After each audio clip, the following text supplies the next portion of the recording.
Възможно ли е преди хиляди години извънземни да са посетили Земята и да са ни предоставили напреднала технология за построяването на пирамидите и други паметници? Размножавали ли са се след контакти с нас, нашите предци от звездите? Добре дошли в интригуващия свят на теорията за древните астронавти. Кои сме и откъде идваме? Всички религиозни текстове могат да бъдат опровергани с тази теория. Възможно ли е истината да е закодирана в древни камъни или страниците на Библията?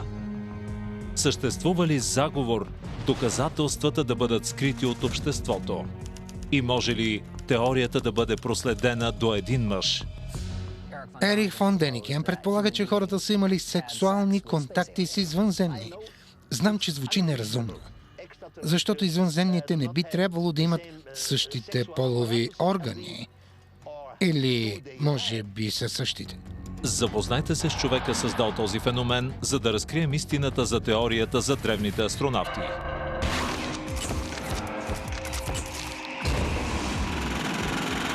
Кодове и конспирации. Древните астронавти. Представете си следния сценарий. Същества от космоса кацат на примитивна планета, въоръжени с най-модерни технологии, създават нова цивилизация и нови раси. А сега си представете, че тази примитивна планета е Земята и как нашите предци наричат тези извънземни богове. Колко звезди има във видимата Вселена? 100 милиарда по 100 милиарда. И да вярваме, че сме единствените интелигентни същества е нелепо. Мисля, че те съществуват. И може би сме посещавани от извънземни от открития космос. Не може да го отречем, но трябва да намерим доказателства. Теорията за древните астронавти е популярна в поп-културата и сред любителите на конспирации. Идеята се появява за първи път в публичното пространство преди половин век с издаването на книгата «Колесниците на боговете». В тази книга се задава въпросът «Бог астронавт ли е?».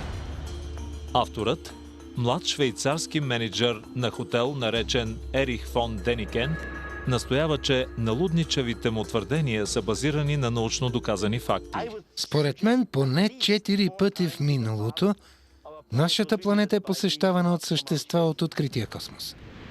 Скептиците посочват, че посетители от далечни галактики би трябвало да пътуват по-бързо от светлината, но фон Деникен има отговор. Не им е необходима скоростта на светлината. Просто трябва да конструират кораб на поколенията, за да може 20-25 поколения да покрият разстояние от 10 светлинни години. Представете си го като голям лайнер. Има ресторанти, зали за телевизия, спортни центрове и от него към съответната планета се изпращат по-малки космически кораби. Днес фон Деникен пътува по 100 000 км на година, за да чете лекции и да проучва древни руини по целия свят. Ерих фон Деникен представи идеите на все повече и повече хора и по много различни начини, за разлика от други автори. Теорията си за древните астронавти формулира като студент и езуит в Швейцария през 40-те и 50-те, когато отхвърля традиционните тълкувания на Библията. Започва да се пита защо Бог ще се появява на Моисей сред огън и дим на върха на планината Синай. Дим, огън, въздухът трепери, оглушителен шум. Всичко това беше шокиращо за мен, защото моят Бог няма нужда от дим, огън и силен шум. Всичко това много ме обърка. Фон Деникен започва да проучва друга хипотеза. Ами ако димът и огънят в планината Синай са от дюзите на космически кораб, като в научно-популярните романи? Възможно ли е видението на Езекиил за небесната колесница с колела в колелата да е космически кораб? Книга на Енох, текст, който не е включен в повечето версии на Библията, разказва как ангели отвличат прадядото на Ной и излитат в небето. Възможно ли е и този полет да е в космически кораб? И ако е било така, кой или какво го управлява? Ако тогава се заражда тази идея, питам дали имат предвид извънземни. Теорията за древните астронавти интерпретира историите в Библията като съвсем реални събития, които са се случили, но показва и, че е възможно да открием научно обяснение за всички тях. През 1954 младият Ерих фон Деникен посещава пирамидите. Веднага си задава въпроса как примитивните хора от миналото са ги построили и дали са получили помощ от космоса. Посетих Египет за пръв път. Винаги ни придружаваше гид-археолог, който обясняваше как са почитали боговете. И в мен се зароди съмнение. Как е възможно с такава точност да сглобят тези блокове? А ако се съмняваш, търсиш и намираш отговори. Фон Деникен твърди, че съмненията му се засилват, когато като млад има ясновидски видения за астронавти от далечни слънчеви системи. Започва да се чуди дали виденията са истина и дали може да намери доказателства. Може би подобни доказателства са скрити в примитивните произведения на изкуството, като тези открити от археолога Анри Лот. Анри Лот е френски изследовател, който открива древни рисунки по скали в Сахара и забелязва, че приличат на популярни изображения на извънземни. Лот предлага хипотезата, че древните рисунки по скалите са доказателство за праисторически срещи с извънземните. Невероятна рисунка. Веднага си помислих, прилича на извънземно. Фон Деникен открива още доказателства за идеята за древните извънземни в творбите на френски писател-фантаст Робер Шару. В своя документална книга той твърди, че руси синеоки извънземни са посетили Земята преди 1000 години и са създали северните и келтските народи. В някои версии на теорията за древните астронавти, извънземните са супер бели същества, които се спускат от небето и са отговорни за всичко добро, което се случва на хората. И Шару и фон Деникен са силно повлияни от още една книга, публикувана на френски през 1960 от двама изследователи на окултното «Утрото на магьосниците». Утрото на магьосниците е много любопитно четиво, в което като цяло пише, че всичко, което знаем за науката и историята, е грешно. Твърдението, че няма доказателства за интелигентни извънземни, е грешно. Твърдението, че древните цивилизации са се развили самостоятелно, е грешно. Случило се е нещо друго, но съществува конспирация. Истината да бъде потулена, но ние ще я разкрием. Но корените на теорията за древните астронавти са още по-дълбоки и водят към писател на ужаси и научна фантастика. Провидънс, Роуд Айланд, 1926. На своята стара пишеща машина в семейния си дом, Хауърд Лавкрафт създава един нов бог. Извънземни същества пристигат от далечни звезди. Именно те построяват градовете на Земята в древността. Поставят началото на култове и цивилизации. За хората са богове. Не защото са свръхестествени същества, а защото в сравнение с нас са напреднали и могъщи. Богоподобните извънземни се превръщат в популярна идея в научната фантастика. Но някои читатели, като един от авторите на Утрото на магьосниците, Жак Бержие, се питат дали Лавкрафт използва литературата, за да представи завуалирано истината. Бержие, чието творчество е силно повлияно от Лавкрафт, се превръща в ключова фигура и предава идеята за извънземните от Лавкрафт на Ерих фон Деникен, който я разгръща и популяризира, за да се превърне в познатата днес теория за древните астронавти. Още един човек оказва голямо влияние на теорията за древните астронавти. Фон Деникен го среща през 60-те, докато работи като менеджер в хотел в Швейцария. Професор доктор Херман Оберт 3 пъти отсяда в моя хотел. Оберт е пионер в ракетостроенето и ключова фигура в разработването на програмата Фау-2 на нацистите. след което работи като студента си Вернер фон Браун, за да помогне на американците да кацнат на Луната. Експертът в областта на аеронавтиката споделя виждането на фон Деникен, че така наречените НЛО съществуват. Херман Оберт е твърдо убеден, че те са някъде там и са ни посещавали още преди хиляди години. Професор Оберт казва, същества от други слънчеви системи посещават Земята поне от времето на Римската империя. Твърди още, че научните институции не приемат тези факти. Оберт подкрепя идеята на фон Деникен да обедини извънземни, археология и конспирациите в книга.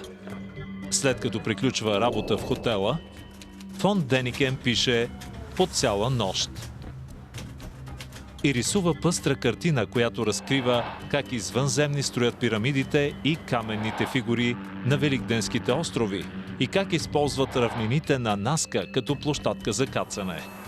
Твърди, че съществуват генетично модифицирани човешки същества и че всички религии се раждат след срещи с извънземни. 20 издатели отказват да публикуват ръкописа, докато едно малко немско издателство се осмелява да го отпечата. Един мъж седеше зад огромно бюро.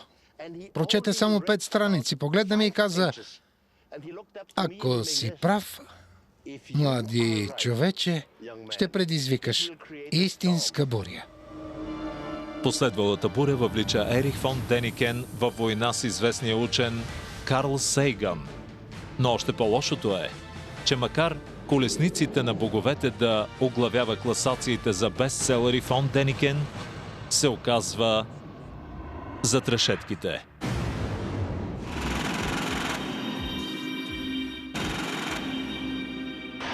(1967) Противоречивата книга на Ерих фон Деникен, която представя теорията за древните астронавти, е най-сетне публикувана и зашлевява звучен шемар в лицето на историята и археологията, понеже цитира древни артефакти като доказателства за това, че извънземни същества са посещавали Земята в дълбока древност.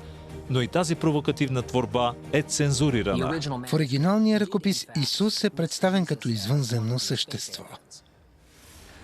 Но според списанията им, редакторът на фон Деникен по това време изрязва тази част от книгата, понеже смята, че няма да се хареса на голяма част от читателите. За повечето хора Исус е уникален, специален и няма нищо общо с извънземните. Всички останали богове, дори Бог Отец, остават с извънземен произход. Направена е още една съществена промяна. В Германия книгата на фон Деникен излиза с заглавие «Спомени от бъдещето», но в Англия издателите сменят заглавието. Английските издатели измислиха заглавието «Колесниците на боговете». Не бях аз. След това я продадоха в САЩ, именно с това заглавие. Колесниците на боговете е публикувана в един бурен период от историята на света – 1968. Старите истини са подложени на съмнения. Тази книга разклаща самите основи на науката и историята. В параноичните дни на 1968 се появява примамливата идея, че може би миналото ни е било по-различно, отколкото сме мислили, и е пълно с строго пазени тайни. Има много хора, не знам, от НАСА, Смитсъновия институт, Ротари. Съществува конспирация. Тези хора в костюми искат да скрият истината. Археолози и историци също участват в този заговор да не се разкрива истината. Посланието е, ако ти каже истината, ще трябва да те затворим на специално място. Заговор или не, най-големият критик на фон Деникен някога е страстен поддръжник на теорията за древните астронавти. Това тук е статия, написана през 1962, в която се спекулира, че вероятно извънземни астронавти са посещавали Земята в древността и вероятно са общували с хората. Статията не е писана от Ерих фон Деникен, а забележете, от Карл Сейган. Карл Сейгън, астроном и астрофизик, се превръща в най-големият защитник на науката през 20 век. В края на тази статия той твърди: геолозите предимно, а вероятно и археолозите, трябва да изследват древните пластове, защото може да открият примери за напреднала технология, която разкрива присъствието на развити извънземни същества на Земята още в древността. Стига и по-далеч. Всеки от тези посетители би изглеждал като бог на древните хора. Твърденията на Карл Сейгън от 1962 са повторени от Ерих фон Деникен в Колесниците на боговете. Но когато Колесниците на боговете е издадена 6 години по-късно, Сейгън критикува налудничевите и недоказани твърдения. Карл Сейгън е на мнение, че подобни изключителни твърдения се нуждаят от убедителни доказателства. Къде са подробностите? Къде са физическите доказателства? Проучва и преразглежда собствените си идеи. Сейгън продължава да вярва в извънземни, но не и в древните астронавти. Твърди също, че последователите на фон Деникен отричат науката и доказателствата, дори наричат теорията малка, но реална заплаха за обществото. Карл Сейгън не съсипа. Представи ме като глупак и идиот. Фон Деникен е охулен и от консервативните религиозни среди. Въпреки че твърденията му за Исус не са публикувани, те са убедени, че книгата му омаловажава Библията. Фон Деникен предупреждава читателите си, че е била нужда смелост да напише подобна книга и се изисква смелост да я прочетеш. Почитателите му се питат дали управляващите не потулват истината. Може би фон Деникен задава прекалено много въпроси и поема прекалено много рискове. И макар да не подозират, дните му на свобода са преброени. Международно летище на Виена, 18 ноември 1968. Ерих фон Деникен е арестуван от австрийската полиция и Интерпол. Фон Деникен е обвинен от властите в злоупотреба със средства, изправен пред съда и е осъден. Швейцарският съд осъжда фон Деникен на 3 години затвор, основно за присвояване на средства от хотела, в който работи, за да финансира пътуванията си, свързани с древните астронавти. Но това не е всичко.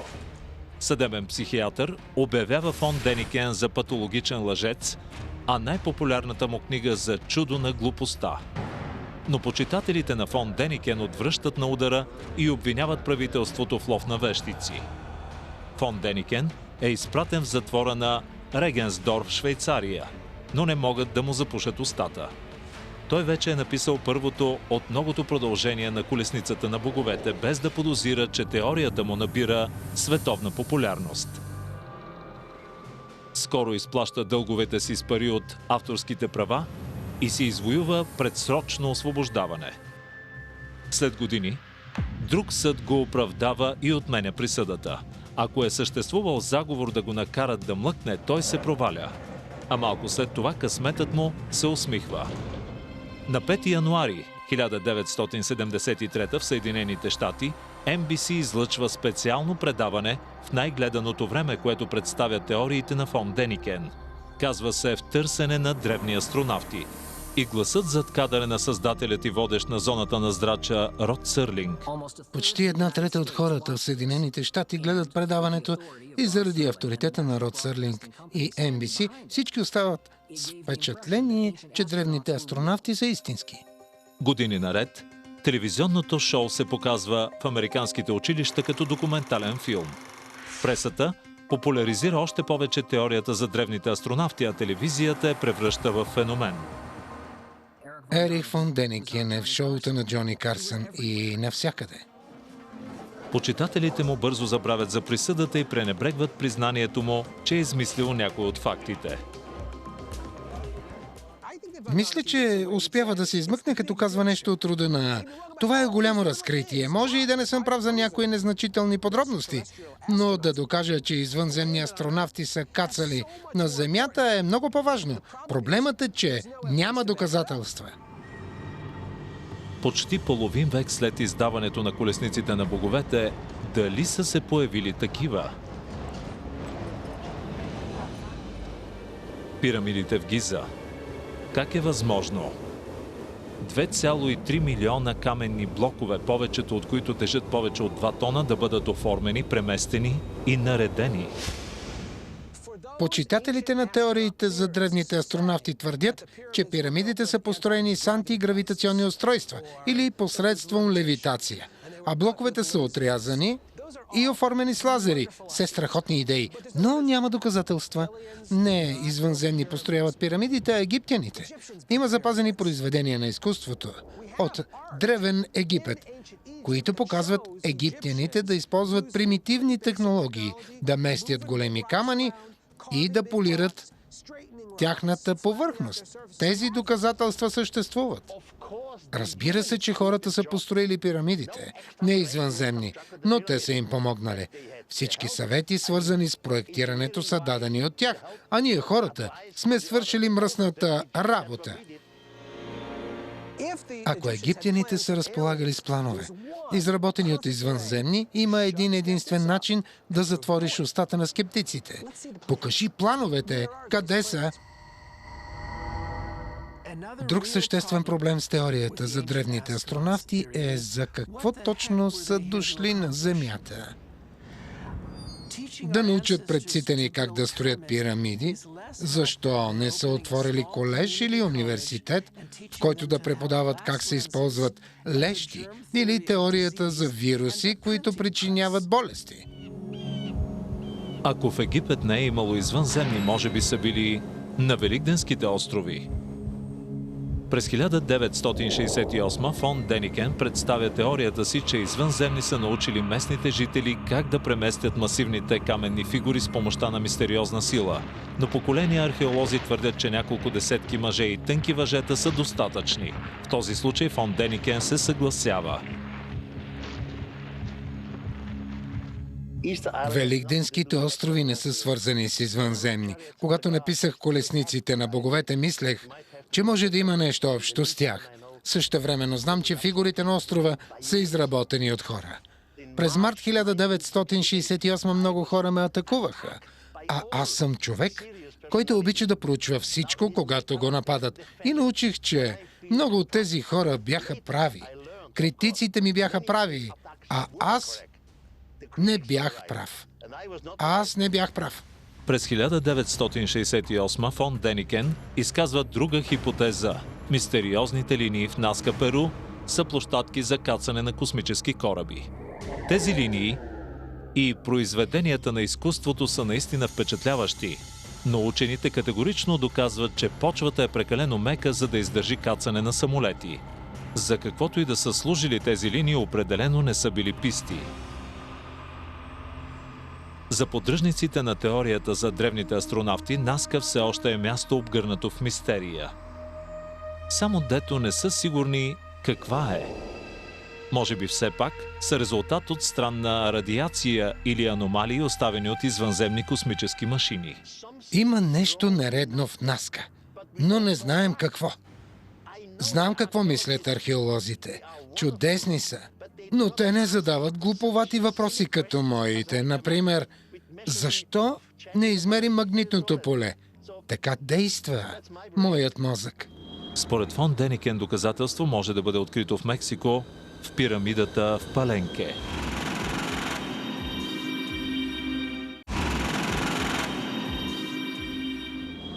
За фон Деникен едно от най-убедителните доказателства за теорията му се намира тук, в каменната пирамида в Паленке, Мексико. И в каменния саркофаг на Пакал, един от владетелите на маите, умрял преди 1400 години. За фон Деникен приликата с астронавт в космическа капсула от 1963 е забележителна. Но дали това е доказателство, че владетел на маите е летял в космически кораб? Самият той управлява кораба. На носа му има маска. Седнал е в кресло и натиска педал с левия си крак. А отвън се вижда нещо като пламък. Харесва ми идеята как Пакал е с крак върху педала. Какъв е този педал? Дали е съединителят? Приятелите на Пакал, които идват от други галактики, разполагат с невероятна технология, но от ракетата, в която са качили Пакал, излиза пушек и огън, като от система за задвижване, изобретена в Китай преди 2000 години. И само това ли са постигнали? Езикът на маите днес може да бъде преведен от специалисти с голяма точност. Това явно е духът на Пакал Велики, който е между рая и подземния свят долу. Защото току-що е умрял и се възнася към небето. Знам и уважавам това обяснение, но то не ме удовлетворява. Днес учени, въоръжени с най-модерна техника, продължават да проучват теорията за древните астронавти. Можем да правим много по-точни археологични проучвания, като събираме и най-фините частици и проби, които може да съдържат следи от, например, изгорели газове на космически кораб, но до днес не сме открили следи от извънземни. Нашите предци са вярвали, че като строят необичайни структури, ще умилостивят боговете. Работили са упорито. Разчитали се на въображението и дързостта си. И не са се нуждаели от помощ от извънземни. В един момент вярвах в теорията за древните астронавти.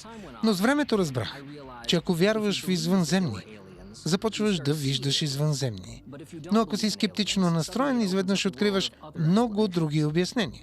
Ако някой успее да представи категорични доказателства, че да, в древността сме били посетени от извънземни, Ерих фон Деникен няма да е толкова екзалтиран, колкото аз.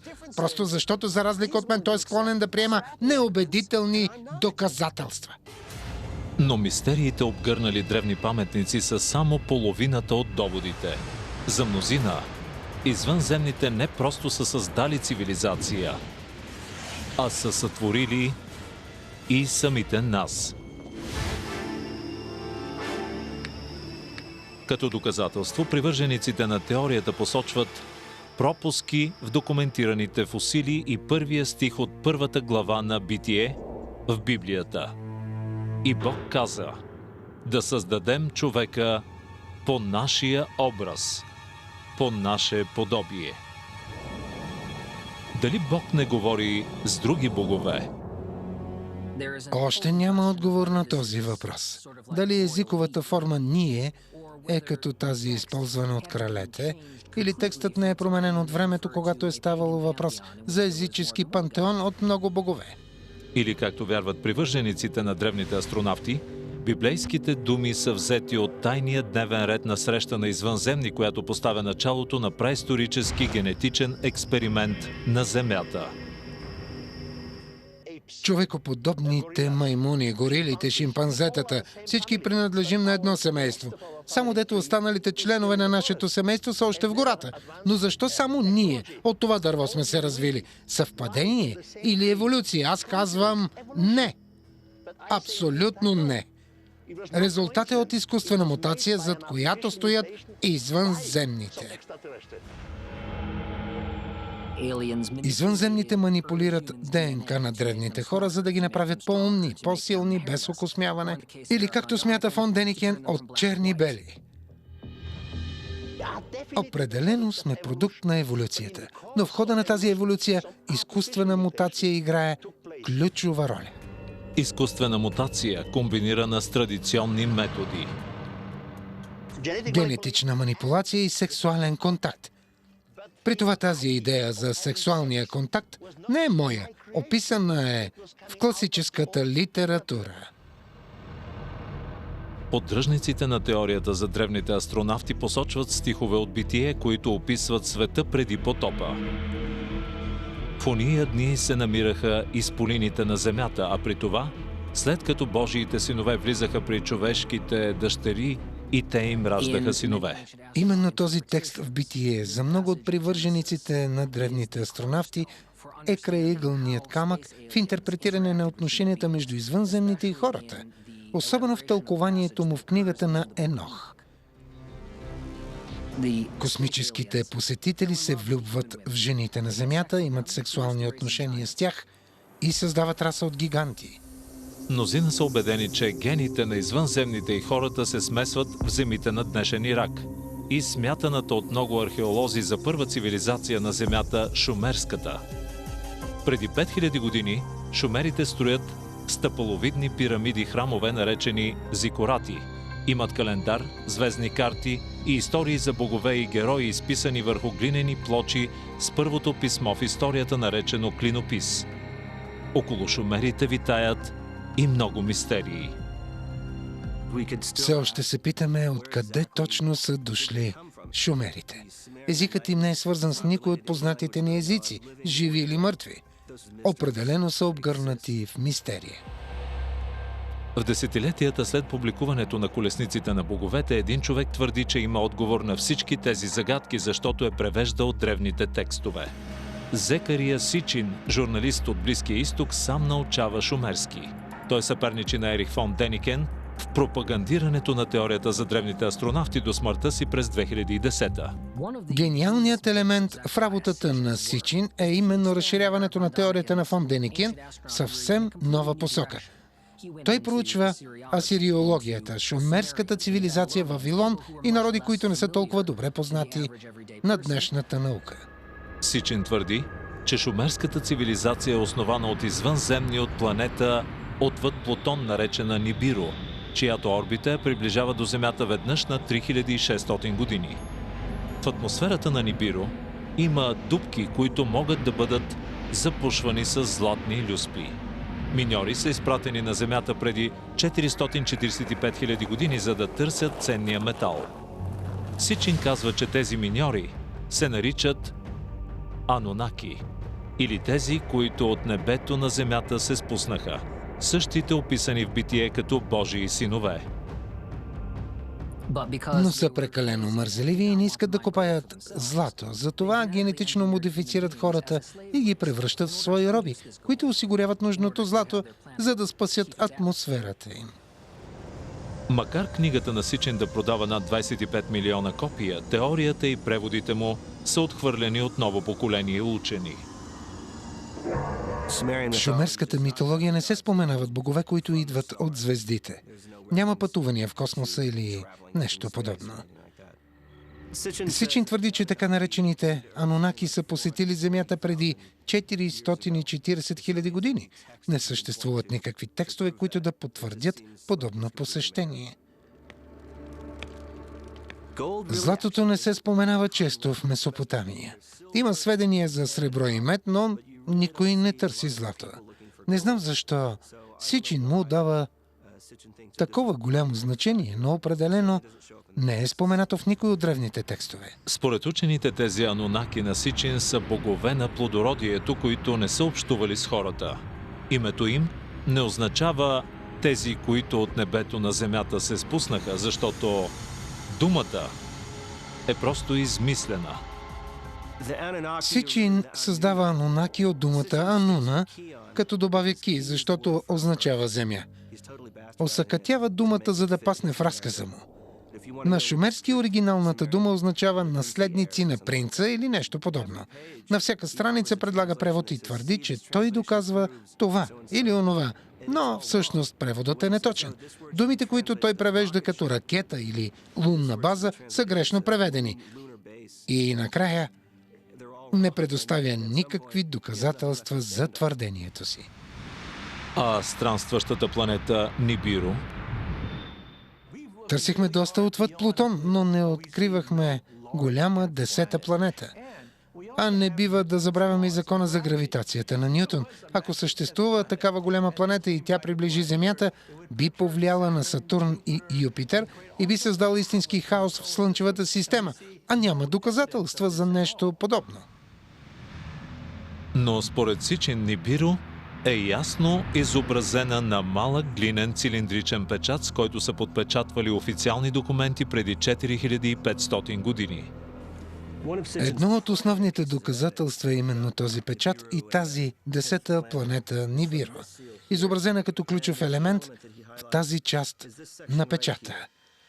Твърди, че има доказателства, че шумерската цивилизация знае за съществуването на 10-та планета, плюс Слънцето и Луната.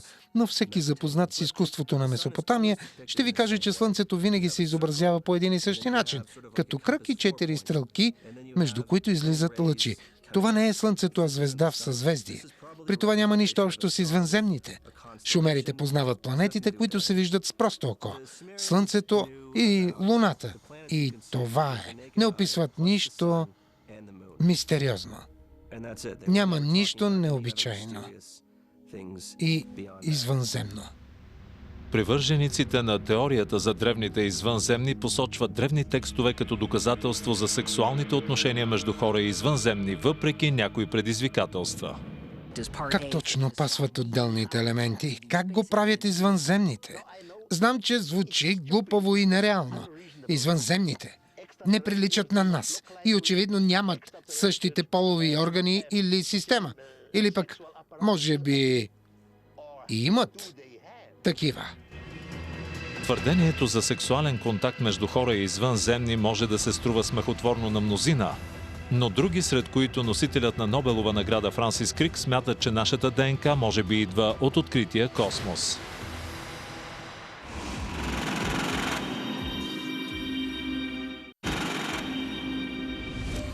Привържениците на теорията за древните астронавти поставят въпроса дали извънземните са имали сексуален контакт с праисторическите хора и дали техните гени са се смесили с нашите. Само 3 години след публикуването на Колесниците на боговете, Ерих фон Деникен открива неочакван съюзник, който подкрепя идеята му.